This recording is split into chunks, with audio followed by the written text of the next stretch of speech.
Le physicien Isaac Newton est considéré comme l'un des pères du calcul intégral.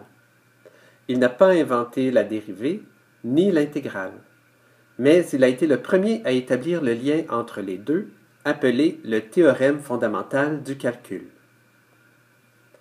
En tant que physicien, il a regardé le problème de façon concrète, dans le contexte d'un objet en mouvement. À notre tour, nous allons nous inspirer de sa démarche. Considérons un mobile possédant une vitesse positive. Nous décrivons son mouvement à l'aide de la variable t, représentant le temps en secondes, la fonction x de t donnant la position du mobile en mètres, et la fonction v de t qui donne sa vitesse en mètres par seconde. En regardant le graphique de la fonction vitesse, on observe les trois faits suivants. Premièrement, l'intégrale de la vitesse sur l'intervalle t0, t1 est égale à l'aire sous la courbe de v.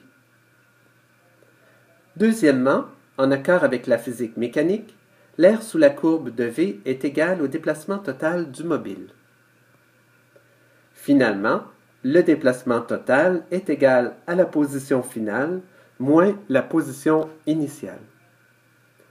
En suivant le fil des égalités, on obtient que l'intégrale de v est égale à x de t1 moins x de t0.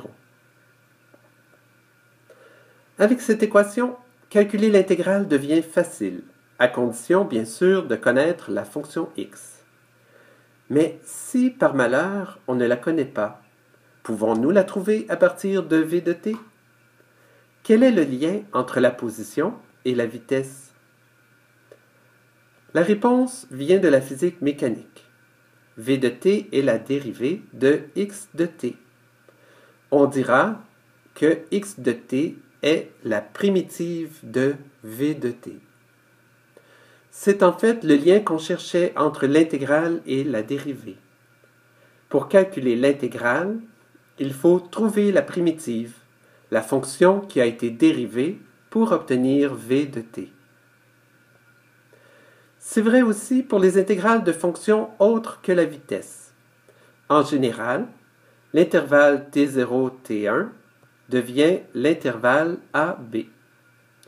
V est remplacé par petit f, la variable t par la variable x, et la fonction position x par grand F, qui est la fonction primitive de petit f. L'équation obtenue ainsi fait le lien entre les deux grands concepts du calcul. Elle nous indique que la méthode la plus efficace pour évaluer l'intégrale d'une fonction est de trouver de quelle fonction elle est la dérivée.